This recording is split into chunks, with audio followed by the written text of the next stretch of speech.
Loud.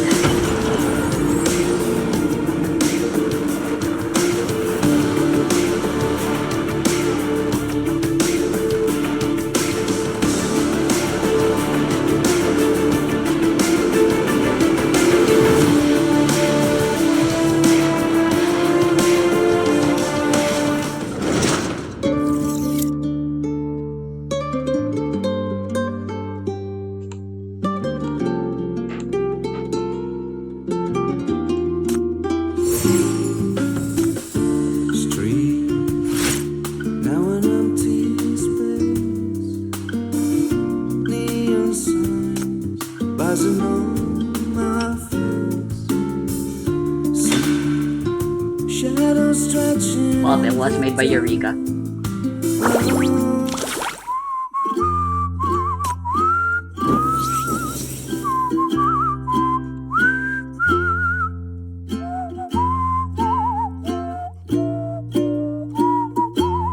Fish cake. I don't think the wax will make it tasty. I hear their whispers in the dark. They linger around me.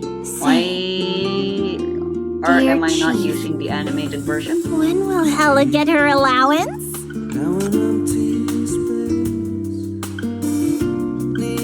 the next battle pass.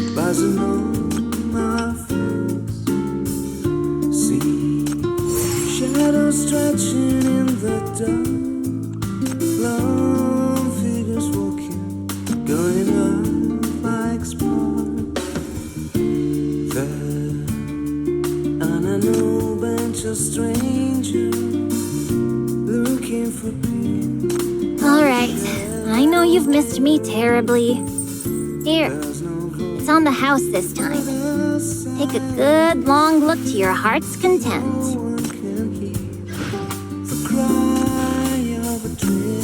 So please, let's see the real face.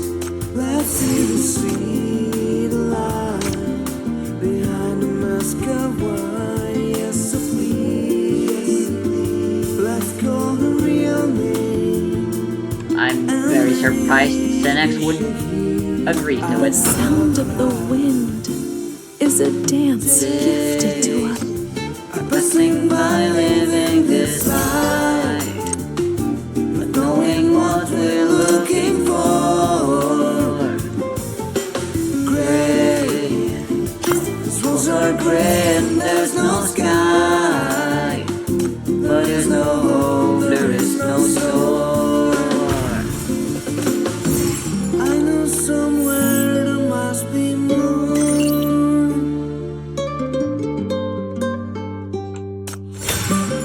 How sweet.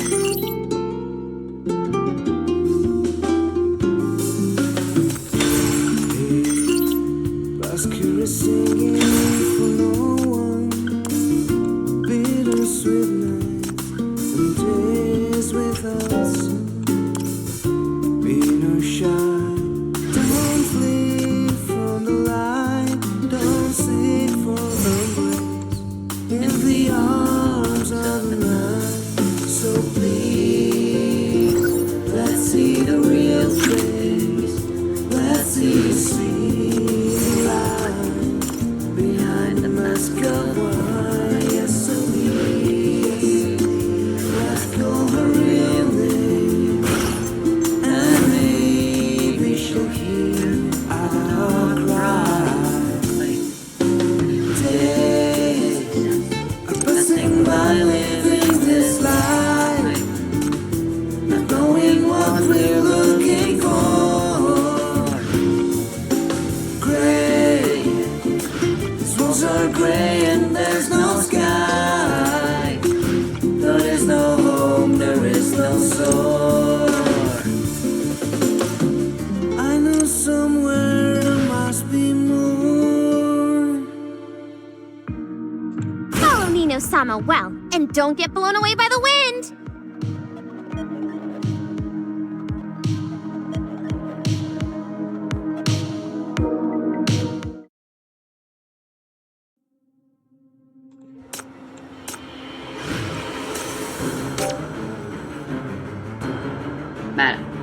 going through old stages always hits you with a bit of nostalgia, don't it?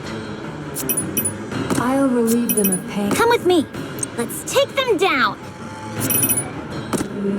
Leave. Don't come any closer. A wave of nostalgia hits like a truck, honestly.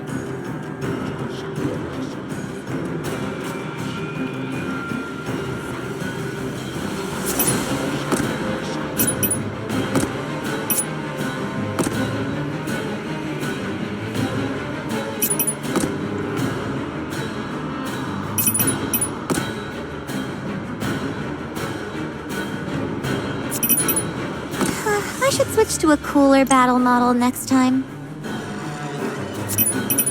This is just supposed to be a quick fight. They will behave. I guess. Firewall debugging completed. You're under protection now. Pretty sure Hella should be fine on her own on her own lane.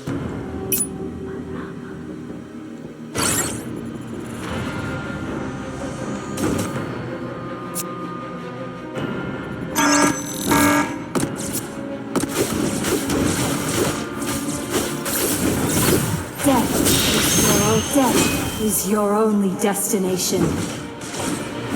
Listen to its whispers. Let them all!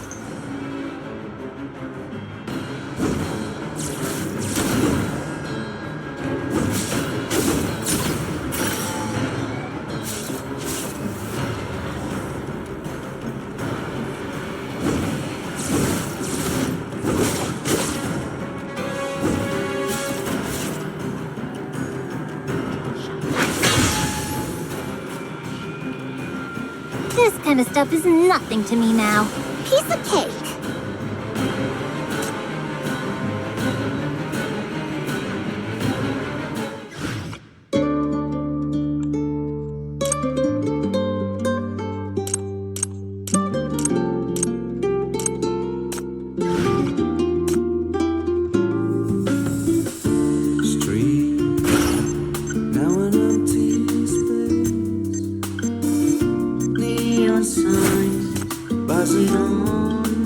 I hear their whispers in the dark. They linger.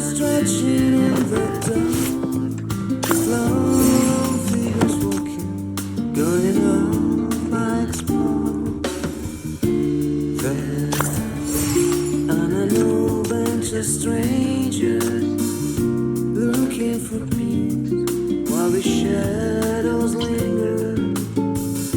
There's no voice but a silent whisper. No one can hear the cry of a dream. Get these guys leveled up An already. investment in my expertise? It appears your shit. recent earnings have been quite substantial, my esteemed friend. Oh, an investment in my expertise? It appears your recent earnings have been quite substantial, my esteemed friend. Oh, an investment in my expertise? It appears your recent earnings have been quite... Oh, an investment in my expertise? It appears your recent earnings have been quite substantial, my esteemed friend.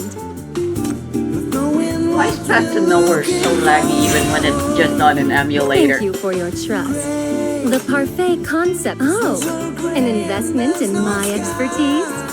Pretty sure you didn't have this trouble, right? What if I increased the power of the emulator? For sure I already set it to be the highest settings though, so what the fuck? Oh, an investment in my expertise? Why is the screen so fucking stupid? An investment in my expertise? It appears your recent earnings have... Oh, an investment in my expertise? It appears your recent earnings have been quite substantial, my esteemed friend. Days with us, be no shy. Don't flee from the light. Don't seek for embrace in the arms of love. So Thank you for your trust. The parfait concept stock is precisely one that repeatedly hits the ceiling and doubles in value. behind the mask of Oh, An investment in my expertise? It appears your recent earnings have been quite substantial. Oh, an investment in my expertise? It appears your recent earnings have been quite substantial, my esteemed. Oh, an investment in my expertise?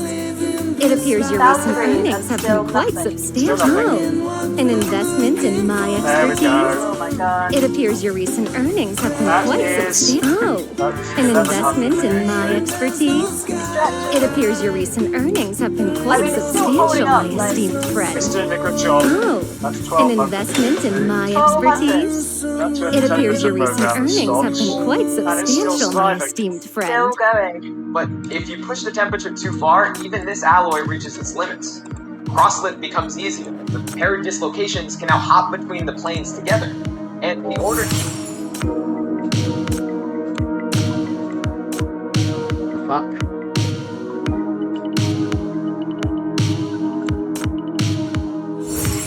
Cubes of gamma prime start to dissolve, so the dislocations break free and it finally gives out. Oh, it may have just, did it break? Oh, yeah. But strength alone isn't what makes these alloys special. When you heat up the alloy, aluminum at the surface reacts with oxygen to form a thin, continuous layer of aluminum oxide. Unlike the brittle oxides that form on other materials like steel or need to worry titanium, too much. this layer stays Compared to intact at high this city, temperatures, the protecting greatest the bubble metal of them below. all. My talent By for adding other elements, fabrication we is can really tune just these a superalloys. harmless Each little one trick. brings a specific Wouldn't you property agree? that we want. Most modern superalloys contain as many as 10 It honestly really is, actually, though. carefully balanced in their relative abundances. for Like, are we desired sure this guy's a properties. sinner? Chromium improves resistance to oxidation and corrosion. Cobalt, titanium, niobium, What if she's just so tantalum, and vanadium sexy that help everyone neutralize gets a the debuff in intelligence molybdenum and when iron they're around her? in the gamma matrix. And then there's rhenium. Rhenium has one of the highest melting points of any metal at 3,180 degrees Celsius. It's second only to tungsten. In the nickel superalloy, it slows the atomic scale rearrangements, enhancing the alloy's resistance to deformation, even at temperatures above 1,000 degrees Celsius. It's one of the rarest elements in the Earth's crust, at less than 1 part per billion. And more than 80% of what we mine ends up right here in jet engines. But even with these advancements in alloy chemistry, there's still one fundamental problem. Damn. And that's that metals Yeah. are crystalline. I guess that makes enough sense. The tip of this ballpoint pen to the spoon in my coffee cup. They're all actually made up of millions of little crystals stuck together. Kind of like grains in this sugar cube, but crush it. It's not like I've broken any individual crystal. I've just broken them apart. It's the boundaries between the grains that are the weak point, and it's the same thing in a metal. So if we zoom out from the gamma and gamma prime structure, it looks something like this this. your pledge One to me? crystal is basically a three-dimensional lattice of atoms all lined up in the same orientation. your The pledge to crystals me? themselves are all in different orientations. So where they meet, their lattices don't line up. That mismatch leaves more open spaces, broken bonds, and you also get defects there like vacancies and impurities, all of which make grain boundaries the weakest point. And this also has another consequence. It makes it easier for atoms to your move pledge to along the me? boundaries, to become kind of superhighways for atomic diffusion. This becomes even more of a problem at high temperatures when atoms have more energy to move around. Add stress, like the massive centrifugal loads on the turbine blade, and the grains can actually start to slide past each other. The whole structure slowly deforms, stretching, almost like warm taffy. As long as it has grains in it, it will Are you here to see fail me, far more Chief? easily. Feel free to That's take a the really time hard to problem look at the solve new because supplies, normally, too. as a molten alloy cools, tiny crystals start to form all throughout the liquid. So you have to find some way to control them. This is one of our furnaces. All induction, so there's no like gas fire or anything like that. And they're all in the vacuum, so the only cancel the vacuum in the absence of any atmosphere, but particularly oxygen, which is obviously metallurgically going to cause all kinds of problems with oxides. You start by pouring molten superalloy into a ceramic mold that's mounted vertically and heated to about the same temperature as the melt. The mold fills from the rim up toward the tip. At the very bottom of the mold sits a copper plate cooled by water, and the surface is patterned with green to act as the radiation points for the first crystals to start to form. It's here that's the real heat. Then the entire mold is slowly lowered out of the hot zone, so these liquefaction behaves just one direction.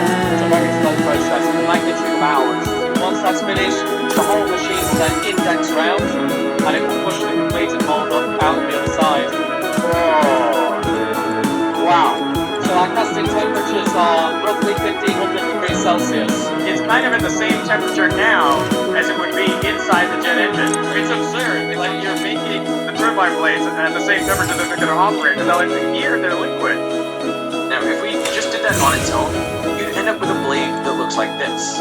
I will cherish Here's your a blessing, directionally dear. Is this solidified your blade. pledge to me? And what you can probably see there is the contrast between the grains. These are all different crystals, Is this but they're your all pledge to running me?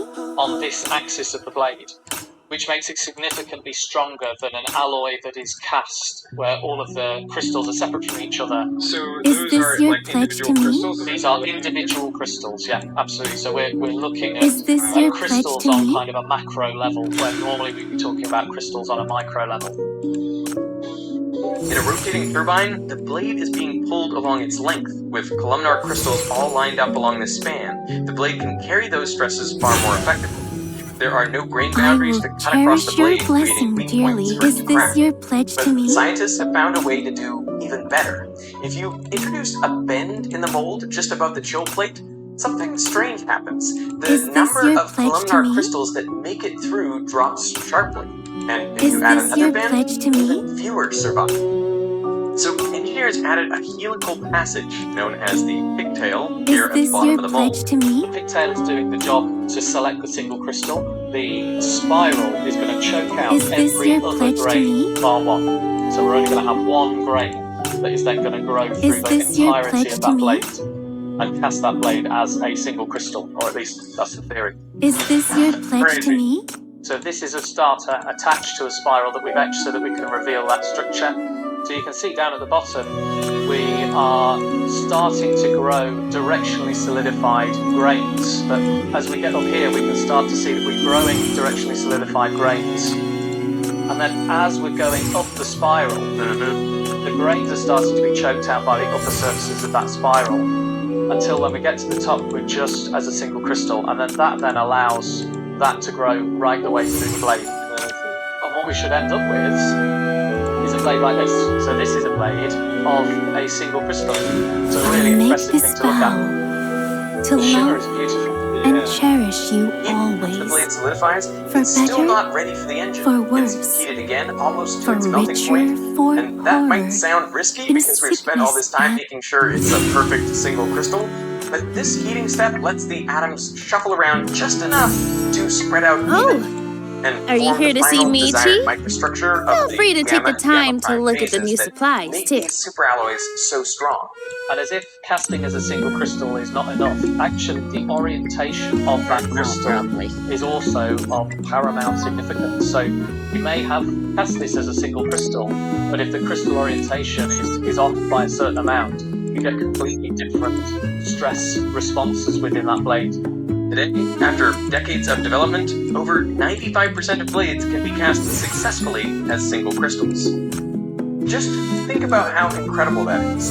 We've gone from a turbine blade that contained on the order of 50,000 crystal grains down to just one. When we grow these things, they don't solidify as a uniform front. On a microscopic scale, the solidification front looks like a forest of tiny tree-like branches called dendrites that are pushing their way into the liquid. At first glance, To be it honest, looks messy, like I still millions don't like of separate fighting. trees jostling for I don't space. enjoy There are up combat to or 10 pain. elements in there, each with its own I density and hate melting standing point. by Yet helplessly while somehow everyone I care every about one gets of hurt those even more. trees is locked into I'm the exact stronger same now. crystal lattice. And this time, So the final it's crystal my is turn to comprised stand in of more front than and protect 6 you. times 10 to the 24 atoms. But you've That already is been more doing that. stars than there are in the observable universe. When all these atoms are repeating the same pattern, perfectly aligned from root to tip. This completely transformed what jet engines can do. Single crystal blades can withstand stresses and temperatures that would destroy ordinary alloys. They last up to 9 times longer against creep and thermal fatigue, and are more than 3 times more resistant to corrosion than blades made from multiple grains. That's why modern jet engines can now run for 25,000 hours between major overhauls, something that would have been unthinkable before single crystal blades. And the impact has been huge. Between 1960 and 2010, jet aircraft became about 55% more fuel efficient, and a huge part of that improvement comes down to advances in these nickel superalloys. Back in the 1960s, flying was a luxury few could afford. A one-way flight from New York to Paris would set you back $310, which is about $3,750 adjusted for inflation. But its engines became more efficient, able to handle hotter cores, and equipped with much larger fans. Airlines could carry more people farther using less fuel. So tickets got cheaper, and air travel exploded. Today, at any given moment, there are roughly 10,000 to 14,000 planes in the sky. Why is this so That fast? scale of movement is possible because of these turbine blades. In the furnace, the nickel superalloy outperforms all the other samples, surviving up to 1200 degrees Celsius. But wait, that's still 300 degrees less than the temperature inside a jet engine. So why don't the blades melt? Well, there are two final layers of defense. The first is built into the shape of the blade itself. We then have to leach the core out, so we do that in a caustic solution of potassium sodium hydroxide under pressure and temperature to leach the core out. That will leave those core passages completely empty. And those passages are the real secret to the turbine blade's survival. So as the air is flowing through, it is turbulent, and as such it can remove much more heat from the surface of the blade. Yeah. Than Is it these ridges here that exactly. you're talking about? Yeah, these ridges here. They're intentional to trip the turbulate that airflow so that it's removing as much heat as possible from the metal. So then we get onto the really juicy part, which is film cooling. So we talked about the ice cube in the oven stack keeping our blades as cool as possible. So this is where we start to drill in what we call film cool holes. And what we're aiming to do is we're aiming to get into those cooling passages. So we saw that core An investment earlier on. in my They are the cooling expertise. passages inside. It appears your recent And these earnings holes have been are quite to get right substantial, into my those cooling esteemed passages friend. to allow the air to come out. And the air is Didn't then think going I'd to run out of film mania crystals. over the surface of the blade. Film cool holes create a film of air, which is preventing that metal from melting in those temperatures. This cooling air isn't exactly cold. It actually comes from the high pressure compressor section of the engine at around 600 degrees Are Celsius. you here to see me, That Chief? is cool enough to help Feel free keep to take blades the from time melting. to look at the new It's still not supplies, too. quite enough. And you can't just add more cooling air because every extra bit of air you use from the compressor, you lose from the thrust and actually make the engine less efficient. So every turbine blade is also coated with two protective layers. First, a thin metallic bond coat that resists oxidation, and then a ceramic top coat. Even though it's only about 1/4 of a millimeter thick, this ceramic coating can keep the metal beneath it 100 to 170 degrees cooler than it would otherwise be.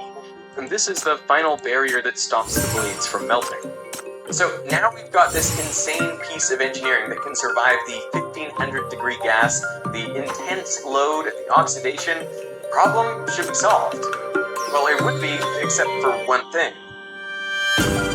At 36,000 feet, you wouldn't believe this, but there's dirt and dust in the atmosphere that our engines are ingesting. The dirt and dust comes and it sticks on the blades, but it also goes through the whole cooling circuit, and it blocks the cooling from getting through to cool the blades. I had known there'd And be a then the fight. blades burn up. I would have dressed Time more I get on a plane, I'm appropriately. thinking this is never going to work.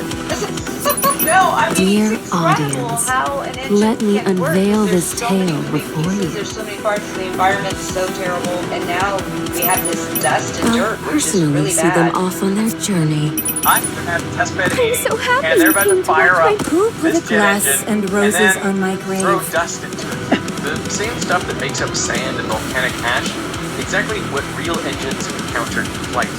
This engine is 97k. It's the A350 and it's our high thrust version of that, so 97,000 pounds of thrust. This one Thank you for your warm When we're invitation. running an engine like this, we try and carefully recreate exactly what happens in service. How much dust goes in the engine? Not very much. It was surprising when I found out exactly how much we put in. It's in the order of tablespoons worth per cycle. So that's the on. Initial power on. That's the lever on. Start requesting 3, 2, 1, now.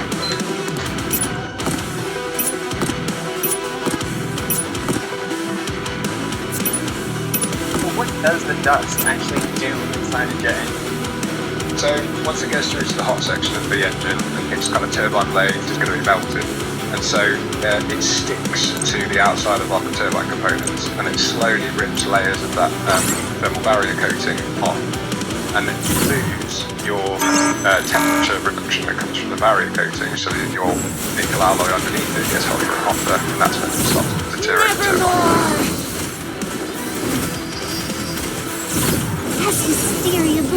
That's why engineers at Rolls-Royce are still refining these blades, developing a new ceramic coating designed to resist molten dust and extend the life of the turbine by up to 30%. That's just the latest step in a story that's been unfolding for decades. These blades have been refined and perfected to the point where they operate right at the edge of what is physically possible. They're always on a knife edge, pushing every material, every process to the limit, build an engine that can do the seemingly impossible, run hotter than its own melting point. The end is nigh. The more I learned about the brutal environment these blades had to survive, the more it felt like they shouldn't work at all. And yet, every day, these machines carry millions of people across the world, and we barely stop to think about them. They're a monument to human ingenuity. What happens when we refuse to accept limits, when we turn the impossible into the routine.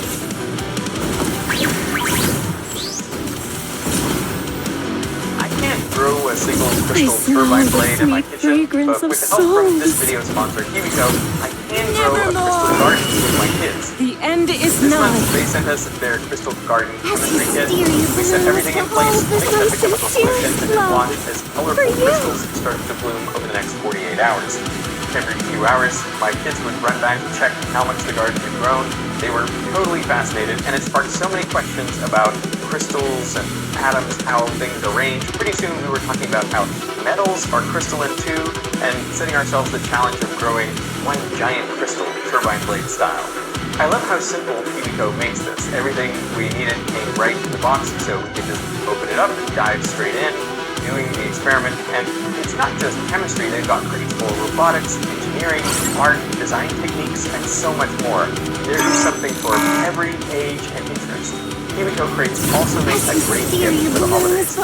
It's creative, hands-on, gives it into something they can actually make and be proud of. They're kind of messy, like hard, but not.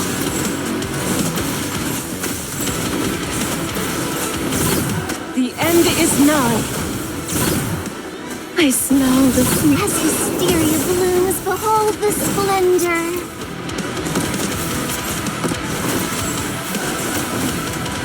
My sincerest love for you. Nevermore.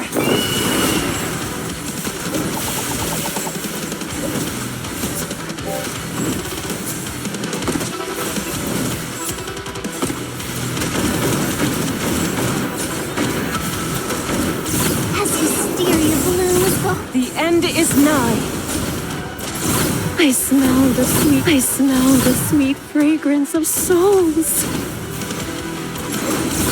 my sincerest love. The end is nigh. Nevermore.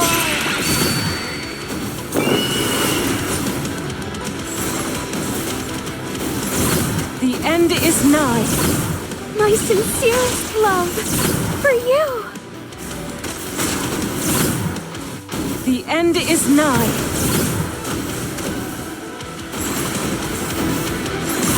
The end is nigh. As hysteria blooms, behold the splendor.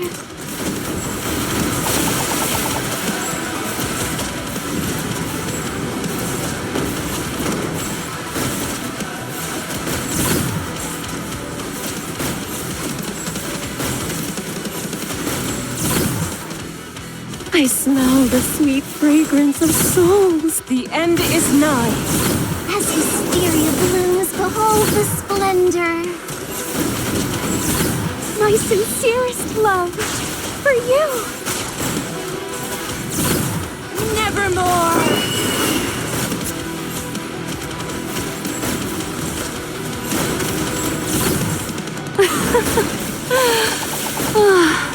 What at the end is nigh.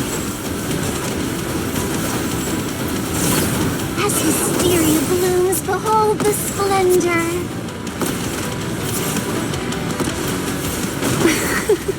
Oh, fuck me. This day has finally. The end is nigh. I smell the sweet fragrance of. I smell the sweet. My sincerest love. For my sincerest love. The end is nigh. As the spring blooms, behold the splendor. Nevermore. As wisteria blooms, behold the splendor. The end is nigh.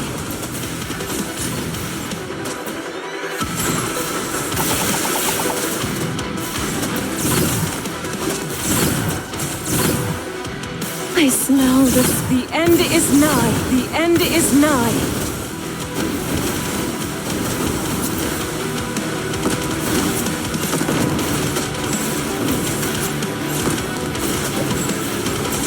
As wisteria blooms, behold the splendor. My sincerest love. For you.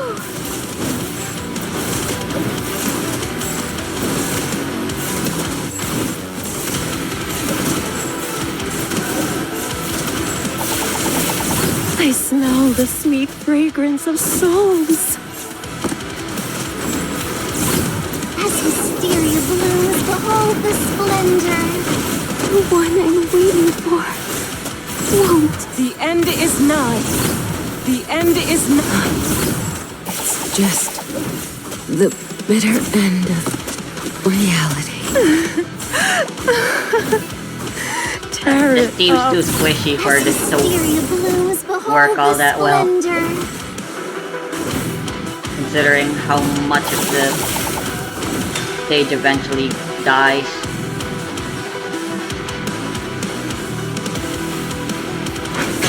And so, this triumph draws its curtain. But what fate awaits beyond?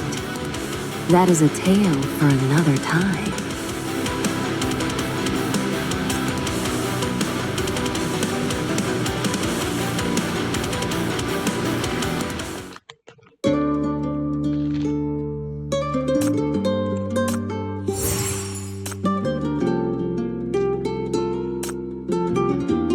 I hear their whispers in the dark. Now an empty space, neon signs buzzing on our face. See shadows stretching in the dark, long figures walking, going up like sparks.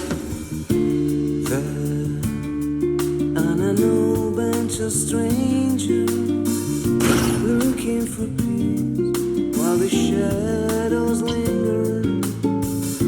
There's no voice but a silent whisper.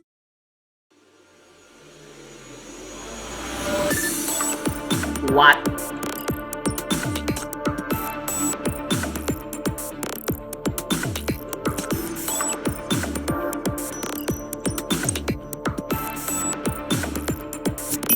Do you want my mark?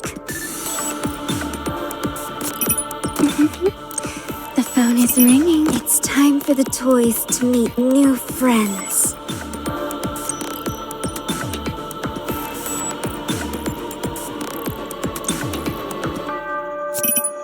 By all rights, I shouldn't be involved in this city's conflicts.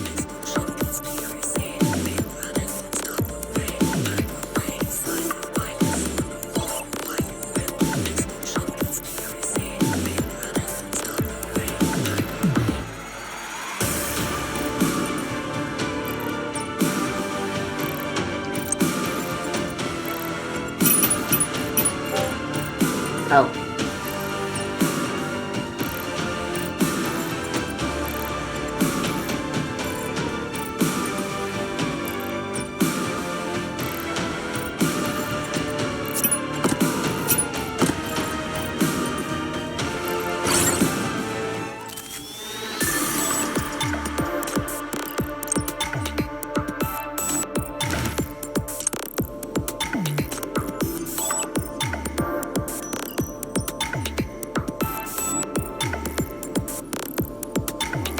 Fuck, I still don't have a second place out of that.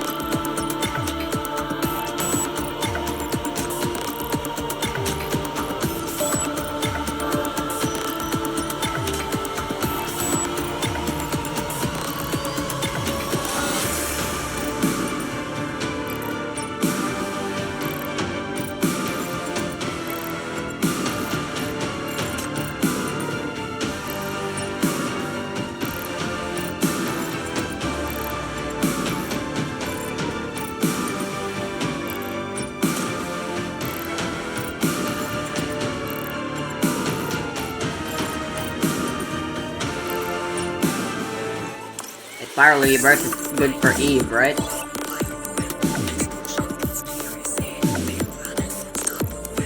Although you don't really, so like maybe 11.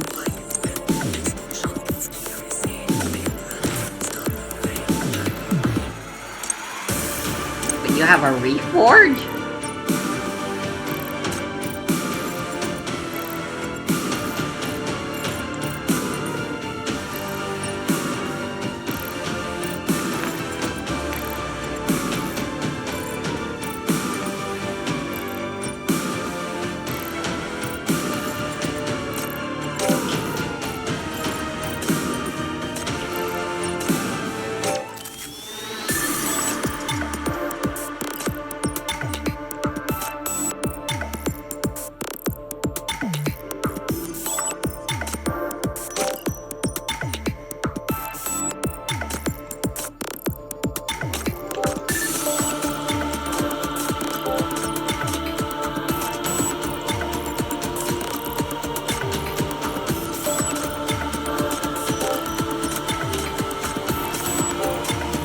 Energy recovery, hell yeah.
Thank you for tuning in.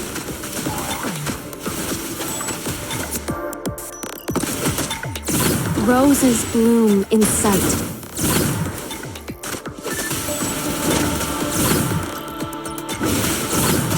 Face your fear head on.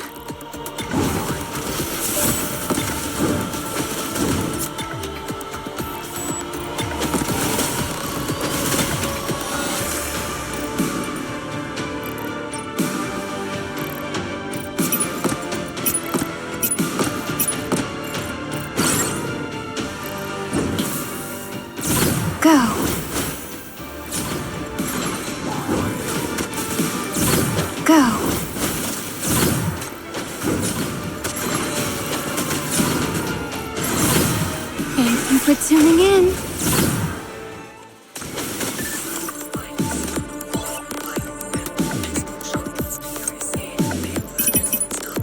Manti, go!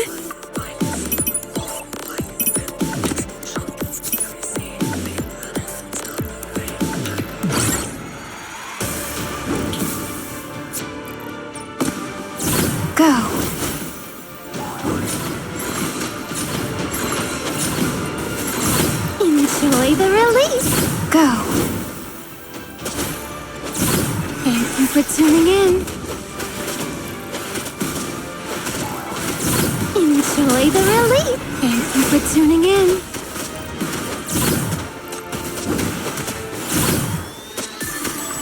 Face your fear head on.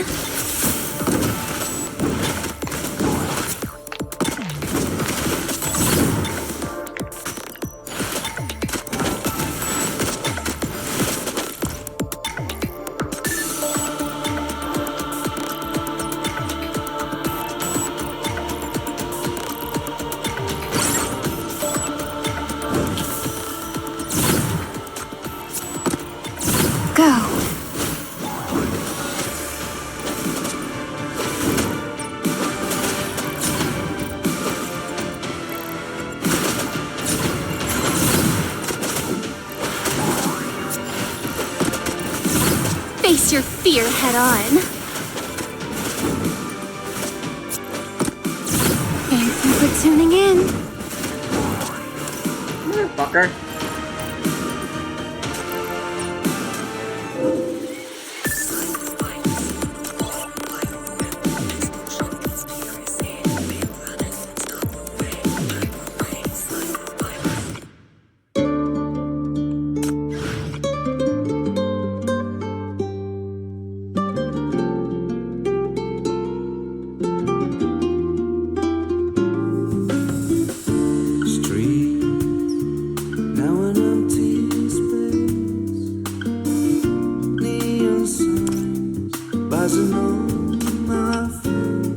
I hear their whispers in the dark. They linger around me, saying, Long figures walking, going up like sparks.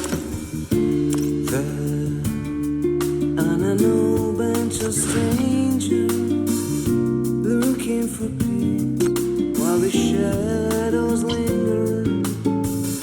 There's no voice but a silent whisper.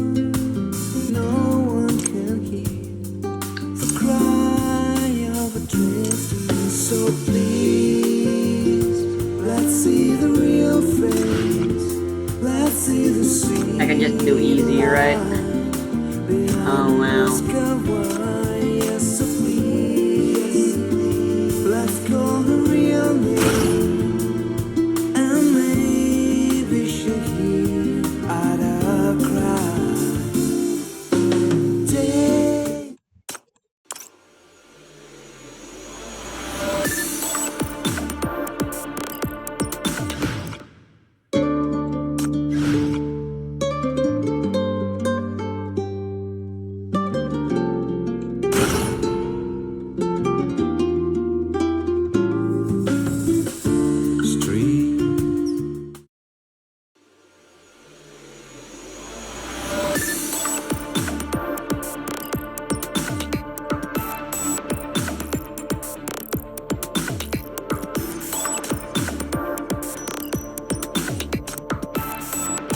Bruh, I don't have anybody with weak point.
Or the characters the weak point.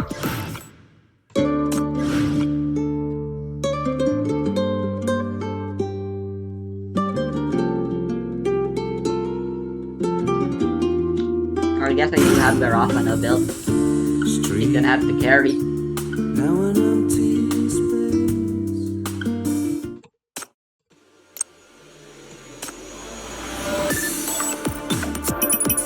All right, I'll stay with you.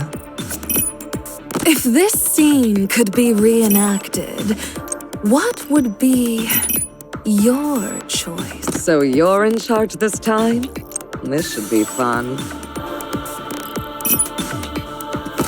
I should switch to a cooler battle model next time.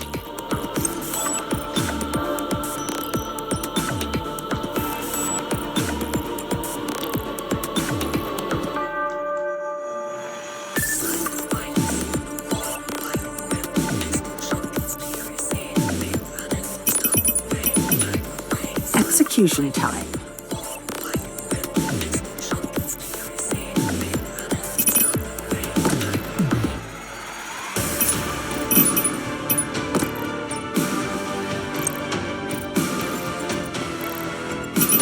Come with me.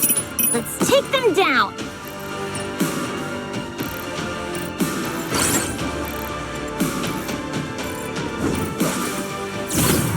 Crush them all!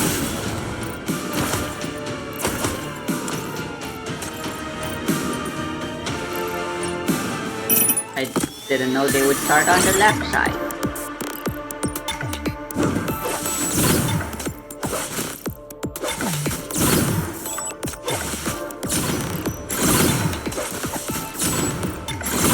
Don't you dare!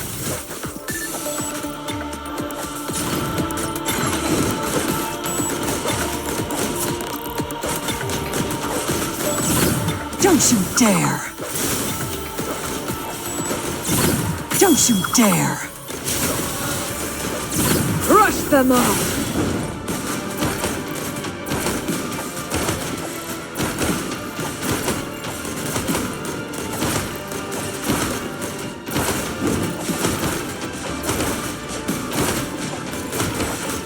Bruh, this is too depressing.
In 1848, two people named Karl Marx and Friedrich Engels published a work called the Communist Manifesto, which outlined the collapse of capitalist societies while giving rise to the topic that we're going to learn about today, which is communism.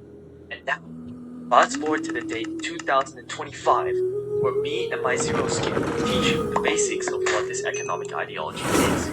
Today's video, Communism Explained Through Minecraft. I hope you enjoy. So first, you have to understand what a communist society looks like. So let's go to a village called the Snow Village and assume that they have a fully communist society. In a communist society like this one, there is no private ownership, no money, and no classes. Let's explore what these mean. Starting with private ownership, one of communism's biggest features is that there is no private ownership of production infrastructure. Farms, factories, mines, and all production would be owned communally. The people, or in this case the villagers, would own it. This means that they make decisions on what to do with the resources produced, instead of a private entity. Now let's say that there's a villager who lives in the Snow Village. We'll call him Bob. Bob works at a farm and has just finished a full day of work. So how is he paid? This is where the second point of communism comes in. The lack of need for money. Bob is not paid emeralds based on how many hours he has worked on the farm. Instead, he's actually only given what he needs. Right now, it's only food and water for him. But let's say that he marries and starts a family. Now he needs a bigger house and he needs more food and water. So that's exactly what he's given. He still works the farm job with roughly the same hours, but now he has more because he needs more. This is a key difference between communist societies and capitalist ones. You're not paid based on how much you contribute, you're instead paid in how much you need. Zooming out into the bigger picture, every villager in the Snow Village works to produce resources that are then really allocated Hey, why is Skirt to here? based on their needs. This basically makes the use for How are these ordered? obsolete. I thought it was As like by resources level are or simply something. produced and allocated, making buying and selling non-existent. Now the third feature is the disappearance of classes. This one is pretty simple. Everyone works, and everyone gets resources based on their needs, so no one is any richer or any poorer. Everyone is employed, and so no economic classes exist. Now, another reason for the disappearance of classes is that there is no government in a fully communist society. Villagers are self-governing and are allied because they are all working toward the greater good. Not more than So the anything, I'm need kind for of pissed government poor. is pretty much non-existent. But wait, you might be asking. This sounds way too good to be true. I mean, everyone working toward the same greater good? When was that ever a realistic expectation? And if you thought that in your head, you would be 100% correct. The truth is, there has never been a fully communist society in history.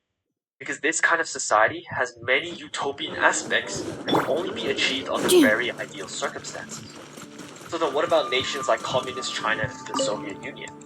What are all of those then? Well, to truly understand those kind of societies, you have to wind it all the way back to capitalism. And then from here, we have to ask ourselves, how do we get to communism?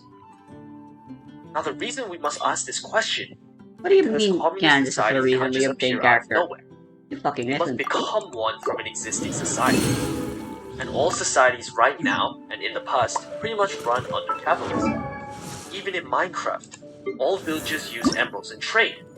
Even in the Nether, piglins use gold to trade and The barter. universe is vast beyond Capitalism is measure. pretty much everywhere.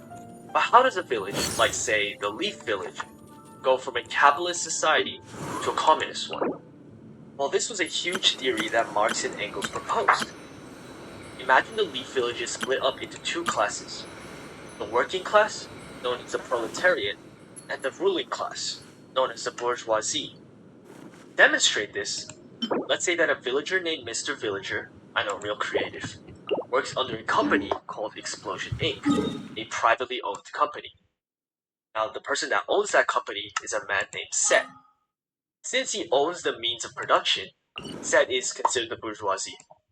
Marx and Engels proposed here that Set's objective is getting as many emeralds and profit as possible, and Mr. Villager's objective is getting a good wage with good hours.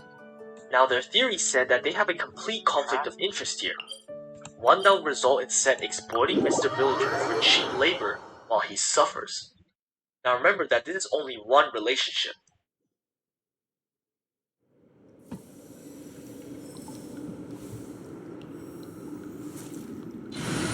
And the Marxist theory says that all proletariats will be exploited by the bourgeoisie, resulting in everyone in the Leaf Village who is exploited like Mr. Villager to rally up in a revolution.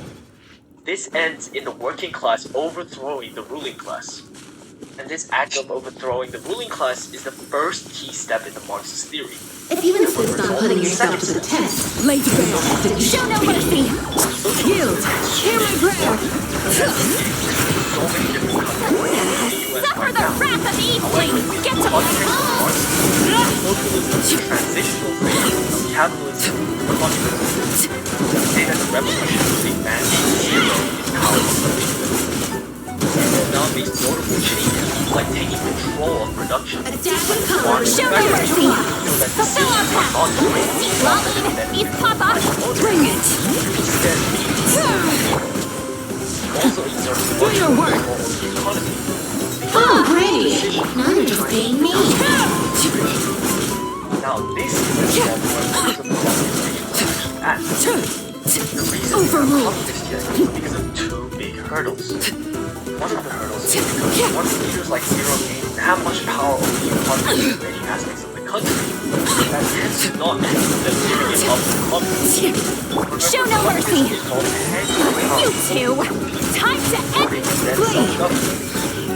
Grant us your blessing! Leaders like Zero involved in structural authoritarian Laid bare. power is only given to the government. Taking away from the very people without revolution. You often exercise the power and make it a one-party system. This is where you see many of the historically communist countries having a very oppressive government. Now the other reason comes from individual incentives. Imagine again that you are a villager living under a communist economy. You have absolutely no way to make your living situation any better. Sure, everybody is employed, But people with big hopes and dreams cannot make any of that a reality. If you are a worker, your only purpose is to work and live off of the resources you are allocated. There is no potential for greater success or any higher financial gain. All you do is work and serve your country, and that is an extremely unfavorable incentive for many. So even if Zero were to hand the power over to the people, those people If you in the insist long on run putting will yourself to not the test, then test it yourself. Teamwork is dreamwork! And that's about all I have here. Communism, Much about society that I graduated in life. Extract! It feels so weird. Right hand into the fire! Now that I'm done with school, Everybody stand back! and that's where I'm gonna go. So best of luck with your studies. Bye-bye. Nova, get them! You're toast! Fuse is lit!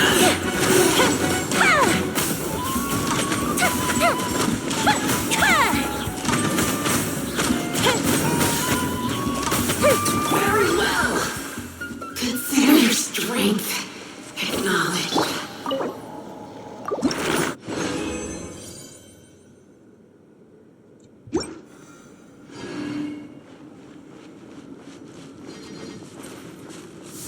If you insist on putting yourself to the test, Teamwork is dreamwork! Time for a light show!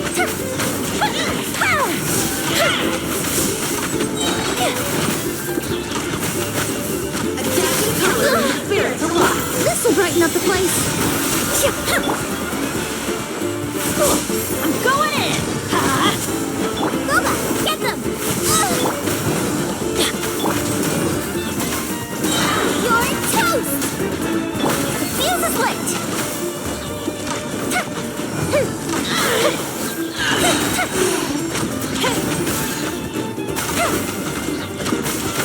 Very well. Consider your strength acknowledged.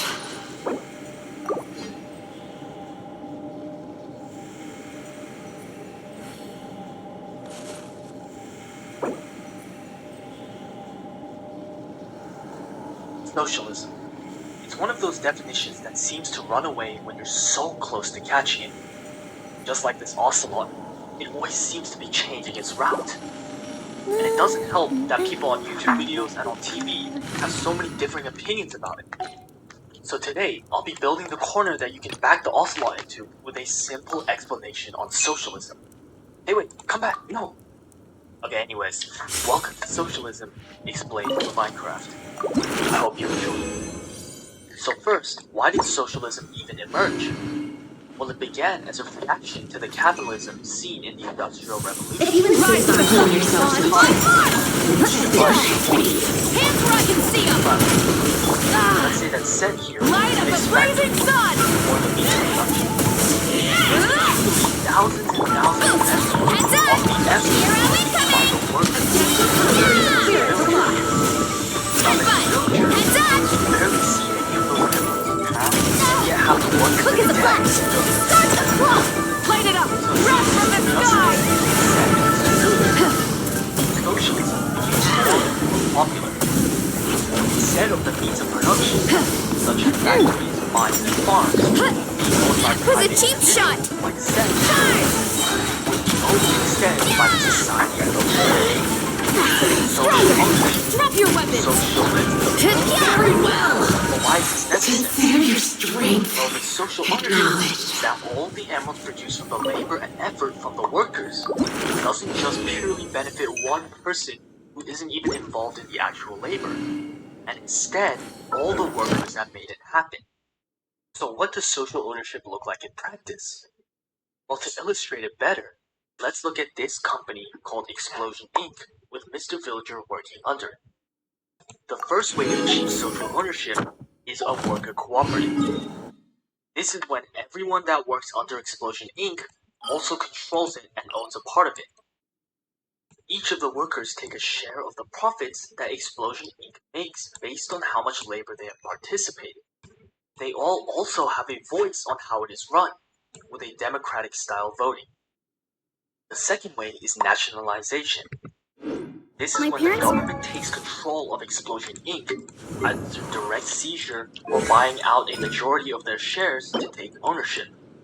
From this point, the government would organize the company in a way where workers would have a say in the decisions, similar to the worker cooperatives. Now, whether or not nationalization is socialist is kind of debated, but I thought it was important to mention as many socialist countries have implemented some sort of nationalization. Anyways, this is all done to reduce something called wealth accumulation. When Set is allowed to own the factory and its profits, he will accumulate a ton of emeralds.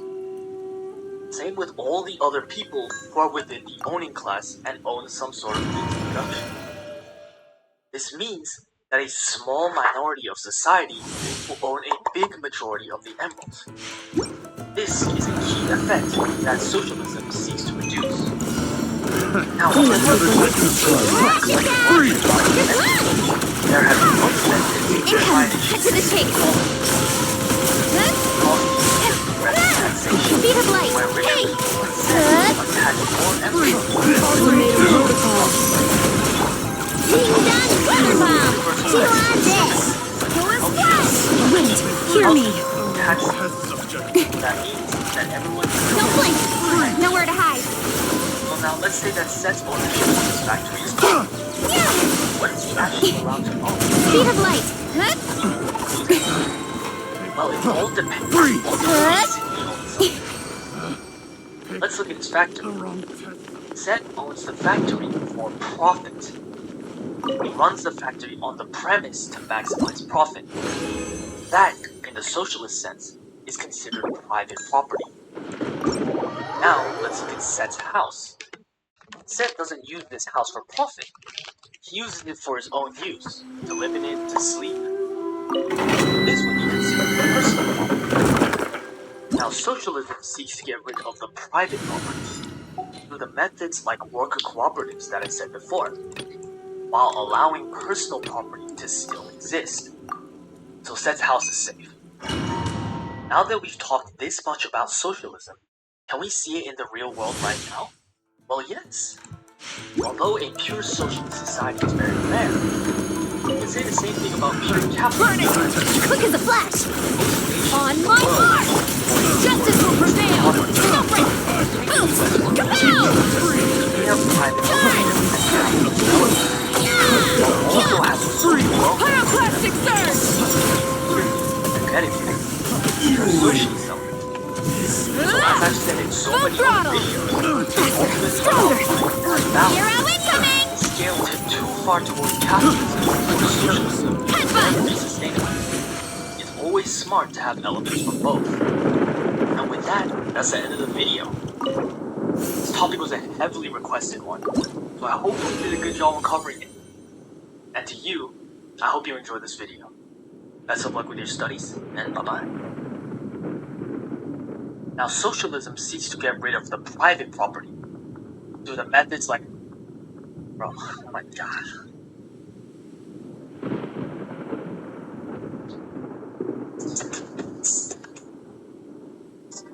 You stand before the skeleton, victorious. You make your way to the throne room. The king is slain, along with the flower. And then, there's nothing. Another test. Quick as a flash. Let's move. You asked for it. Final warning. Okay, enough of your magic, or I can't do this. You already know how to counter your zero here. Too strong. For a high week before the getting the opportunity to erase everything. Your choices don't matter, since you already made your choice the moment you went down this path. When I, like Megan, you go first and counter Terra, I thought to myself, holy Stop right now. Control freak. that's insane. That's for years. I mean, it made sense. Car says they're going to erase the world. Hey, there's even code that deletes the game. There was no doubt in my mind that Car actually did it. But then I thought about it. And the more I thought about it, the less it made sense. So I dug deeper. The more I learned about the game, the more I began to question the legitimacy of Kara's feat. I've spoken about my thoughts on Kara's feat in a previous video, but it was more so of an incomplete analysis. A few points I should have brought up but didn't. This video basically serves my ultimate final counter to the whole Kara being a whole timeline destroyer of world shtick. So, let us begin.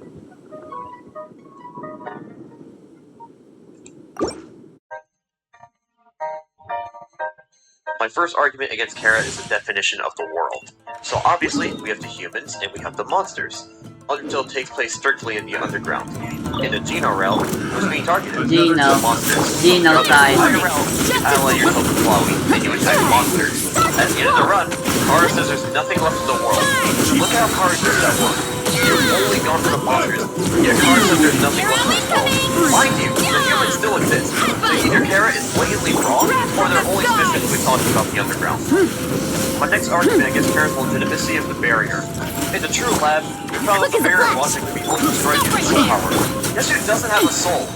Oh, but Kara's linked to our soul though. Okay, let's assume Kara does have one. That's still 6 more souls he needs. Insufficient amount. But the barrier was equivalent. Astro destroyed the barrier with 6 human souls in the monster instead of the usual 7. So Kara could have done that too. This is true. The barrier does indeed work with equivalence. However, we know for certain level 20 Kara does not have the sufficient soul power to break the barrier. And it's all thanks to a certain flower. When Flowey took the souls, he had more determination, more souls. Heck, his LP displays itself as 9,999. We know level 20 is the maximum. Is it a scare tactic, or someone managed to break the limit? For the sake of this video, let's assume both routes. Level 20 or level 9999 Flowey, with the power of 6 human souls, still didn't break the barrier. All we do is get past it during our fight with him. And Flowey, who had higher stats, more soul power, didn't break the barrier in a fight, there is absolutely no way Kara did. Okay, now, I know someone's gonna bring up I'm not waiting, actually. timelines, so I'll address that. Timelines something left and right, stopping and starting, so assuming timelines over and over. You've heard these lines 100 times before. People say this is definitive proof that Kara didn't need to sort of timeline. They say it breaks his promise to save all time and space or whatever. To that I say, okay, what's changed by Flowey then? Who would be considered a significantly far less threat to what we are now. Flowey isn't a timeline-fuzzing threat. He's a universe god destroyer. Yet, he was also a murderous flower that stands to care of in a few loops. The same logic can be applied here. Or someone who will constantly keep on resetting, dying over and over to get what we want. These characters are just playthings to us. Oh, but what about consuming timelines? You completely ignore that part. He beats resets. Flowey's in particular. Here's why I say this. You can open up a fresh copy of Undertale, having never played before, get the sense without ever dying or loading a save even once, and he'll say the same thing. Remember, Toby isn't stupid. He knows when to put something like this in. Flowey acknowledges it, and it's brought up in Asriel's fight if he ever got there without loading a save. And seeing a Santa so many checks to see if he spared him or died a certain amount of times, Toby would have definitely changed Santa's dialogue to match the fact that we never loaded a save. But Santa doesn't remember timelines. I never said he did. He simply has a way of keeping tabs on them. And the fact that those changes of timeline still occur whether it's being a safe file or not is proof that it's Flowey's and not ours. Also, Sans literally calls it a reason in his fight. Come on, man, we can't be serious. Why are there so many? Birds will meet bosses say we're a threat to What the humanity. hell? That disproves it. No, it doesn't. Allow me to give a quick rundown on our rise to power in Geno. At around level 3, we one-shotted a boss monster. To be fair, she wasn't expecting that. At around level 8, we beheaded Papyrus. At around level 11, we split Onion in half, then dealt thousands of damage to her strongest form that had a whopping 99 defense. At around level 15, we obliterated the hunk of metal that was Metatop Neo, to which, mind you, has more of a physical form compared to other monsters. At level 19, we deal 9 million damage to Sans. And you mean to tell me, at level 20, we're suddenly nuking timelines? No way. Strong as heck? Absolutely. Timeline busting? Hell no. Plus, we already saw how much damage level 20 can do to a human. We're 100% a threat to humanity in Geno. Okay, they all use the exact same code from the GitHub, so the GitHub is technically the original. And everyone else is just using it for their websites. Data needed for the game to run properly. If you delete Undertale.exe, you can no longer play the game. But every file needed for the game to run is still present, especially with data. Each file contains stats, sprites, Water at 60 FPS, what the hell? The game is only supposed to be fucking 30! This makes no sense.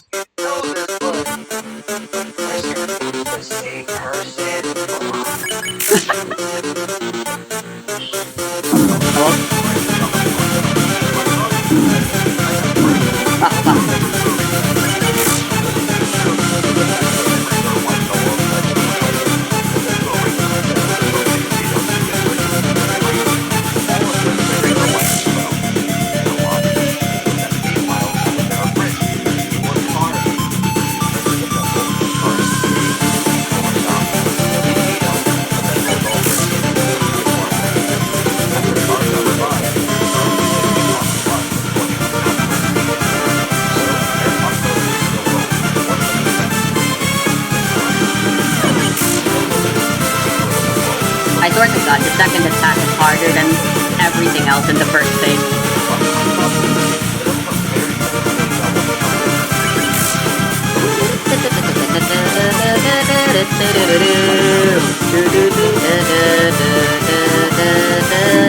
Fuck me.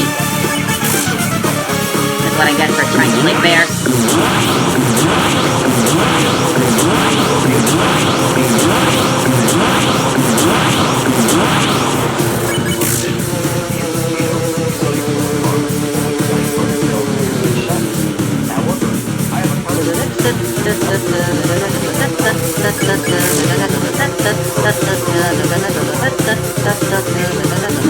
What the fuck?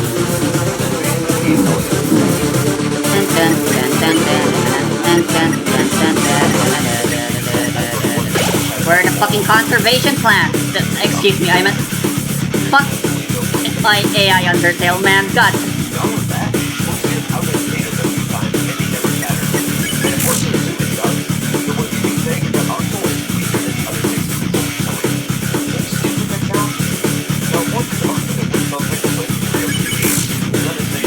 Two more effectively.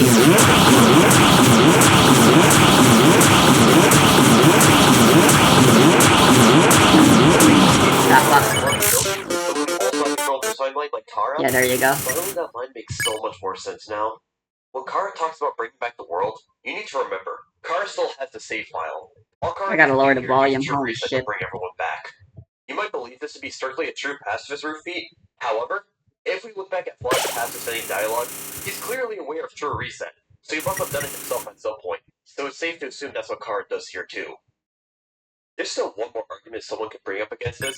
I'd argue, if I did remember to explain this, my whole theory might fall apart. If Kara didn't erase and reread the one, how do you explain the soulless pacifist endings? My answer? Kara literally spells it out for us.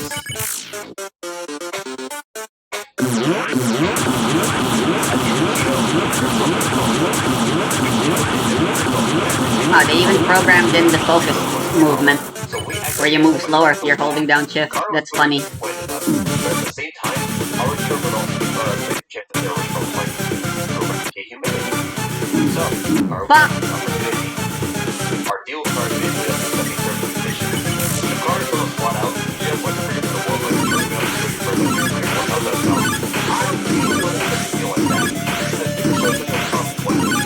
We care about the interactions against Kara, but he punished us by killing our friends that didn't free them all. All of this is the reason Kara's reaper, which is why they chose to as for his body. Remember, they filed an unclear name, but he has the level of authority whether you need or not. And this is not just for the children of this.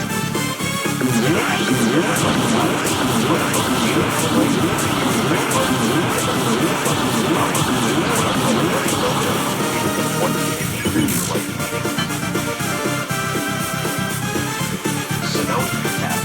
We proved this to be stored through genome as evidence of Minnesotia's boss fight. We sworn from that death on parts of the bombs and humans. Then talked about creating a supremacy to go back to the false sun.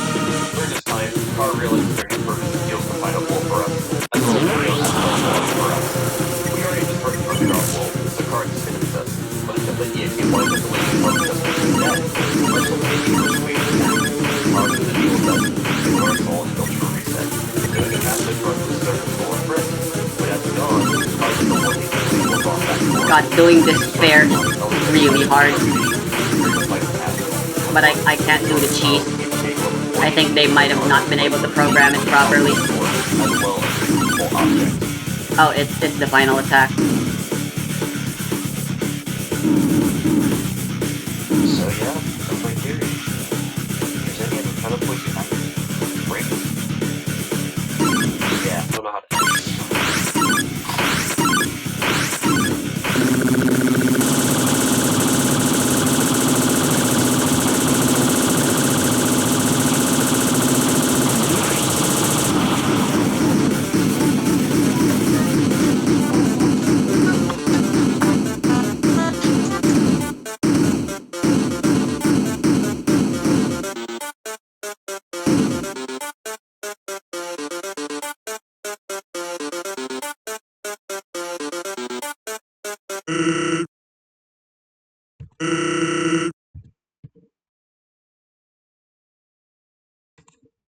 Well, that was fun.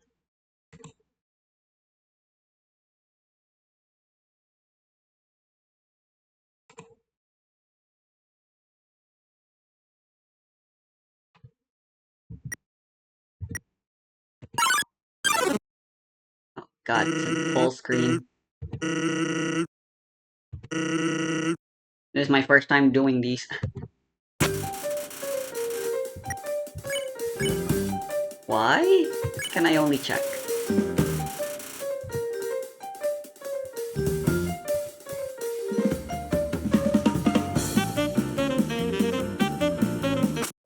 Oh.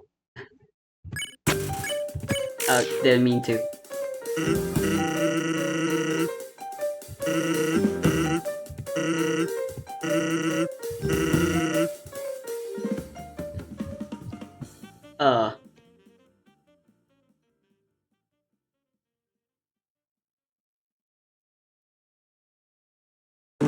Roll the roll!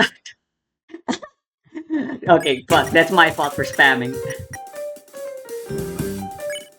Fuck you too, Kit.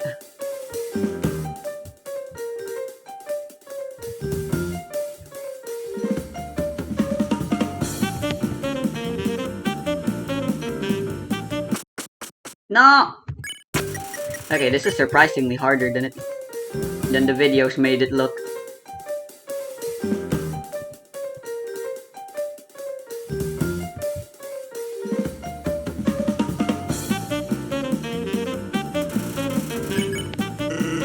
Dealing damage? Nah, that'd be too harsh, right? Here, let me take it easy on ya.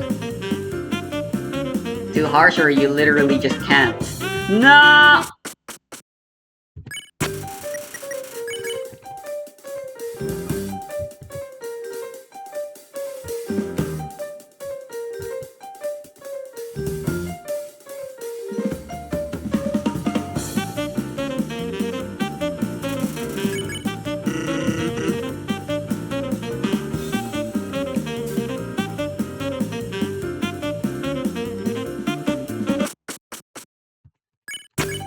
No, fuck! Okay, that works.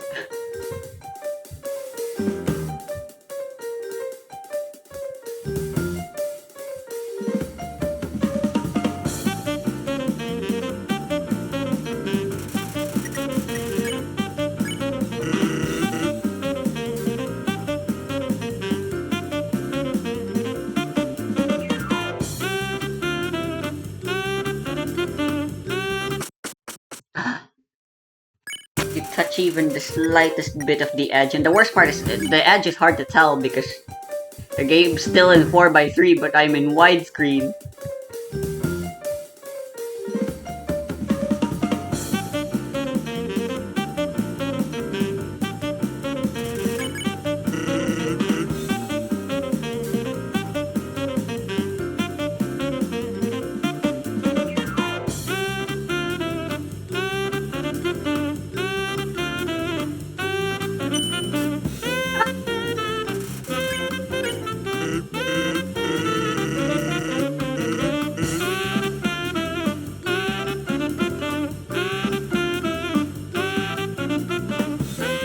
Shit.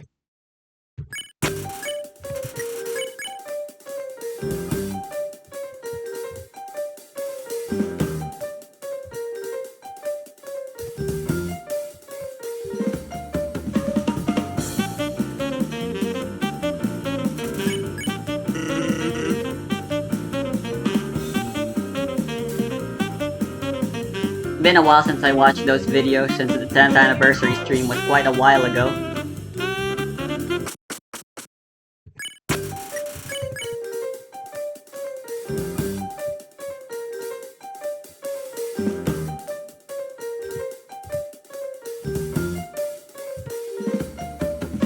Bruh.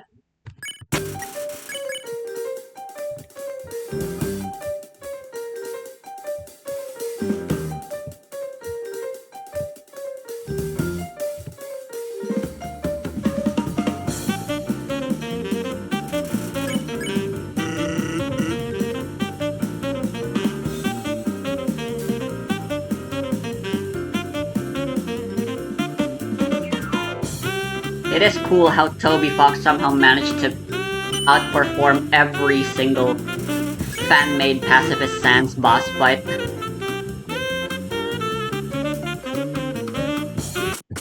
No. The blue attacks are still the worst.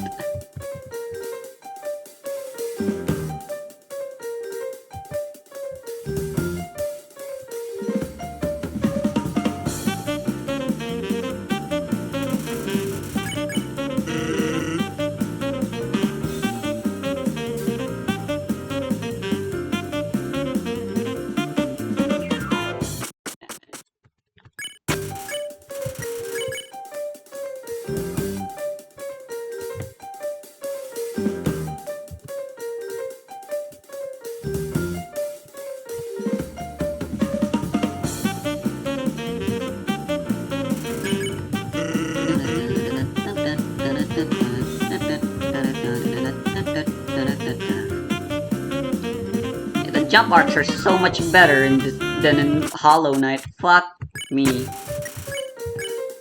Because there's actually gravity, there's actually weight in your jumps.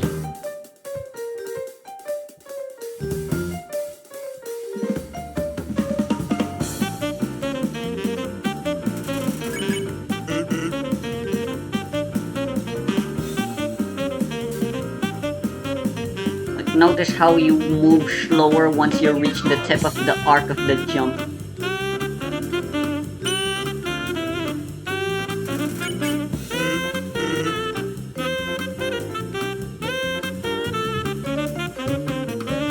Fuck me. I keep jumping too early. At this point, I'm never gonna be able to move on from that attack.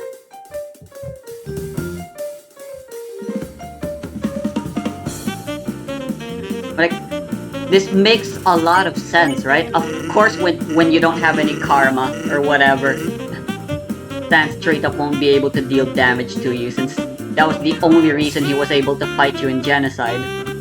It's the only reason why he's willing to do something at the Genocide route, and only at the Genocide route. Or No Mercy route, god.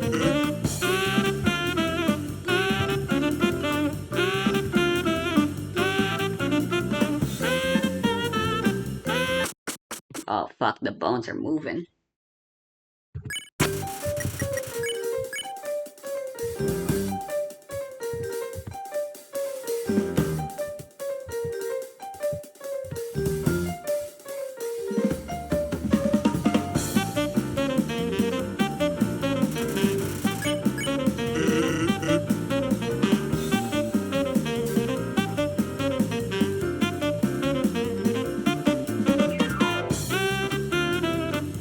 No! Fuck my anus! Fuck, fuck, fuck.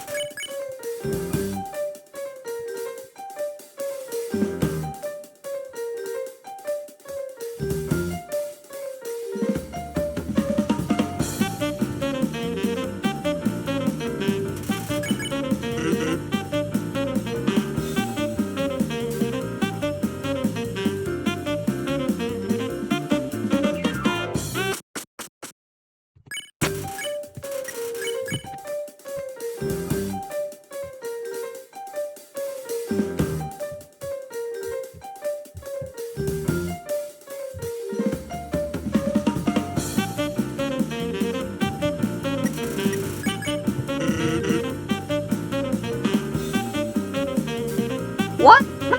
Oh.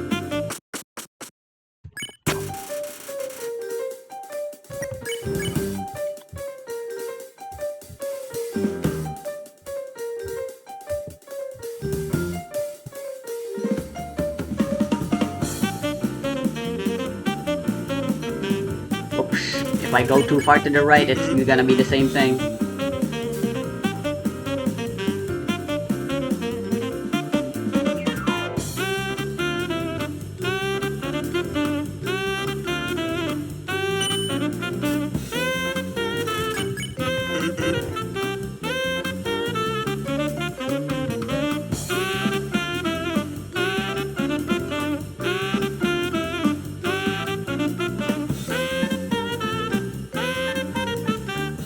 No!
No!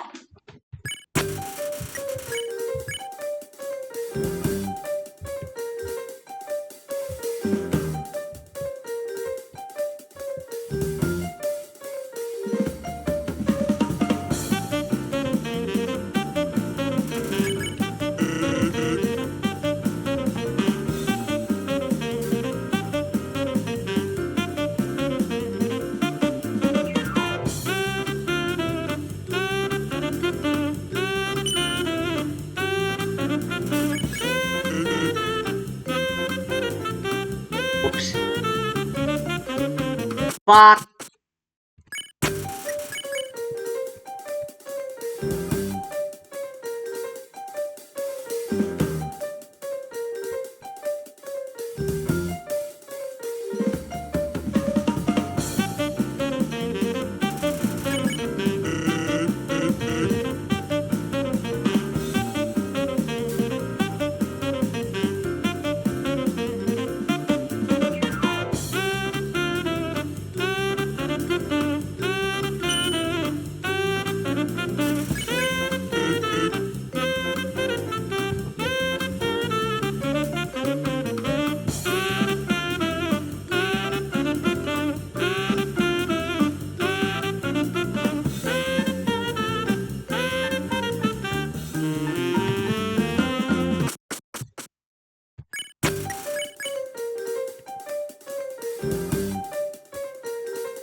No!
I'll do the other one first.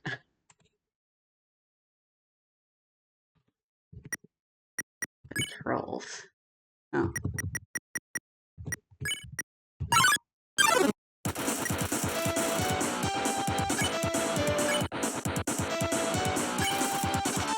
$68.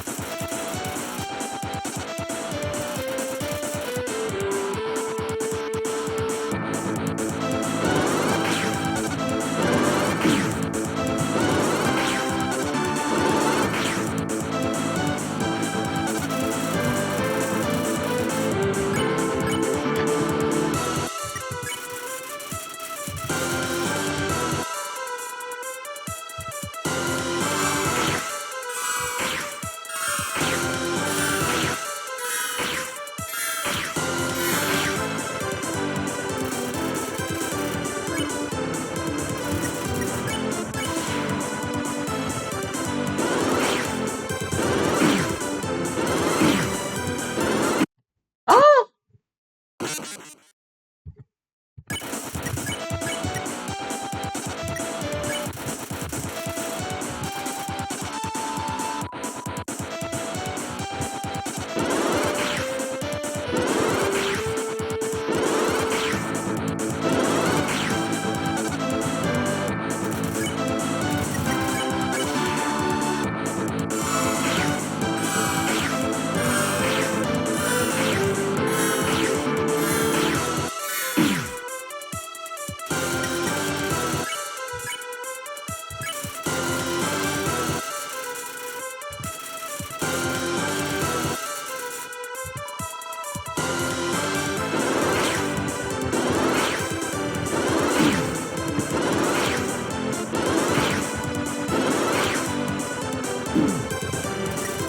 Do I have items? No.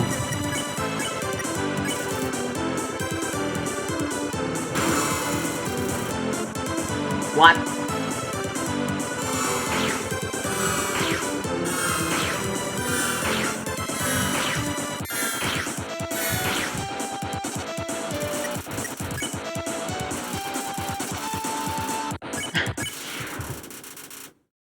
Wow, that's a lot of money. Now let's murder them.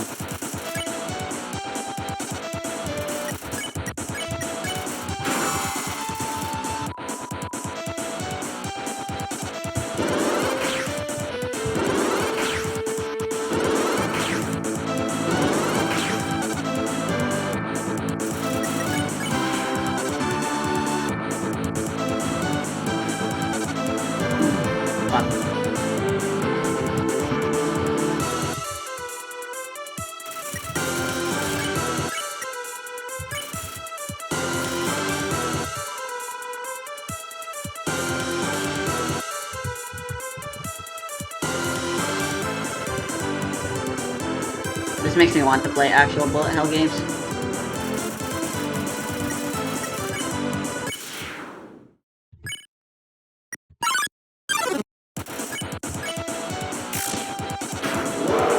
Oh, yikes.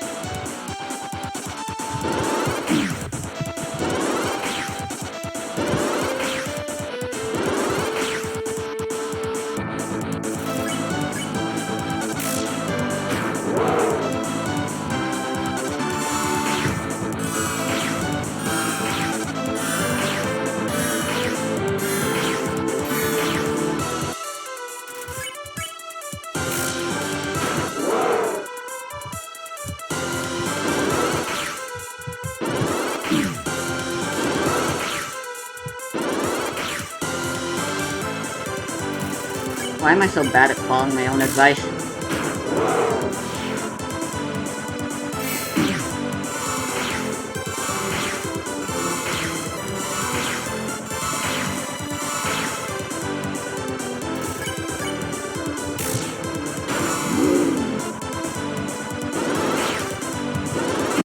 Ah! Aberrant attacks are way harder. Blue and orange attacks.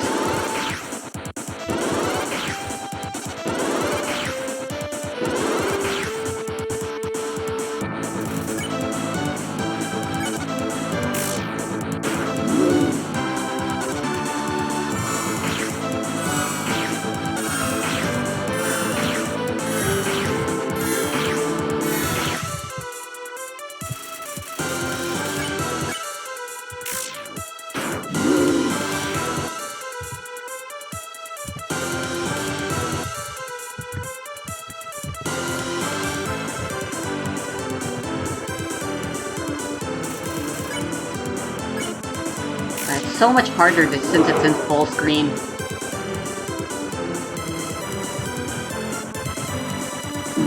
Ah.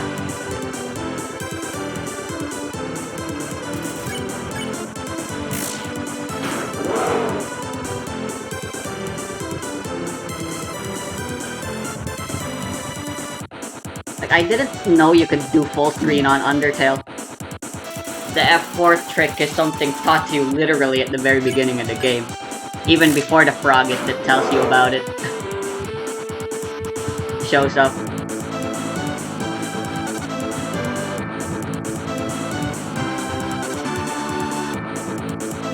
Die.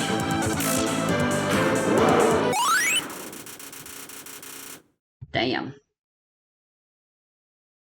No.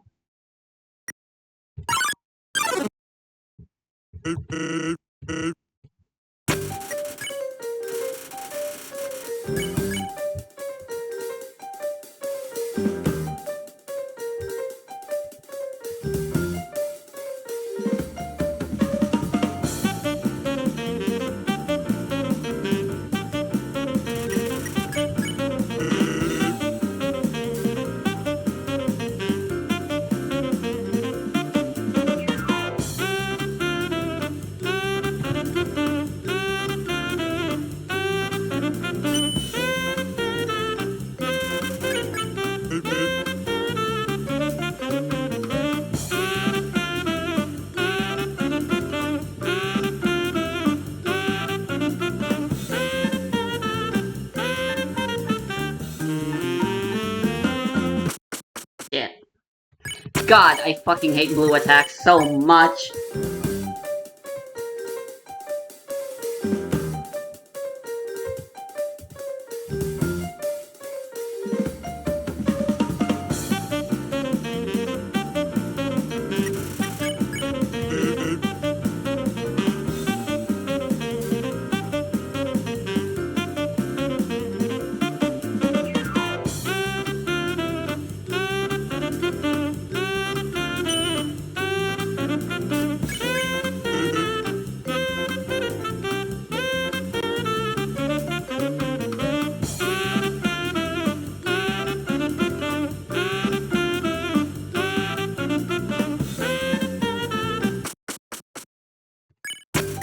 That part's so precise.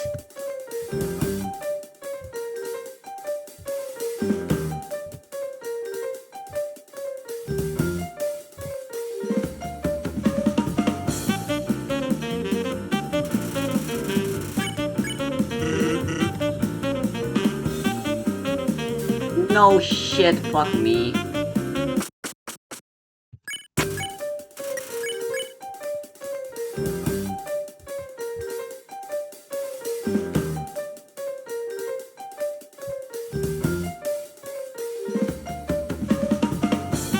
Oops.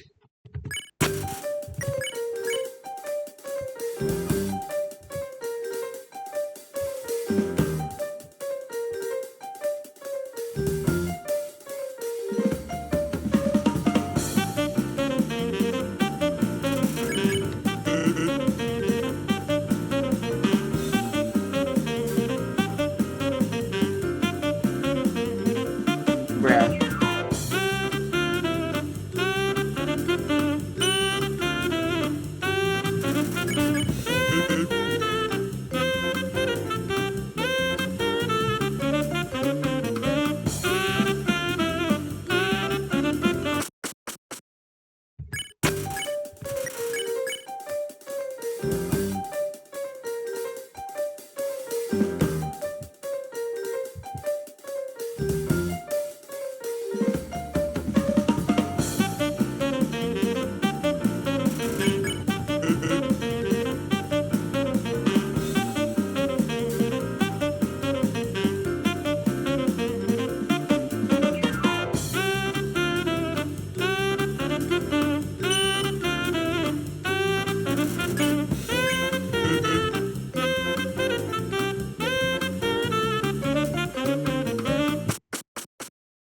I give up.